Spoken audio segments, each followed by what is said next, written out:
Popiežius Pranciškus mirtis paskelbta Juscelino Luz. Popiežius gavo Juscelino Luz laiškus, kuriuose jis pranešė apie savo mirtį dėl insulto ir širdies nepakankamumo 2025 m.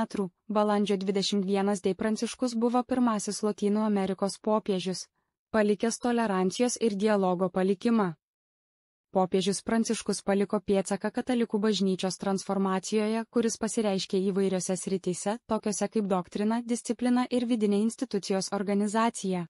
Remiantis pranašiškų laiškų informacija, aukščiausiasis bažnyčios vadovas, kuris 12 metų ėjo katalikų bažnyčios vadovo pareigas, buvo gydomas dėl abipusės plaučių uždegimo, po 38 dienų praleistų ligoninėje. Mirtis įvyko jo apartamentuose, Santa Marta rezidencijoje, Vatikano mieste, kur jis gyveno nuo 2013 metrų rinkimų. Juscelino Luz siunčia pranašiškus laiškus, siekdamas teigiamai paveikti ateities įvykius. Tačiau remiantis turimais duomenimis, iš 100% įsiųstų laiškų 70% įsipildo. Juscelino Luz yra asmuo, kuris užsiima dvasiniu vadovavimu ir žurnalistinė veikla. Tūkstančiai žmonių visame pasaulyje kreipiasi į jo dvasinio vadovavimo paslaugas ir pranašystės, dėl to jis tapo žinomas visame pasaulyje.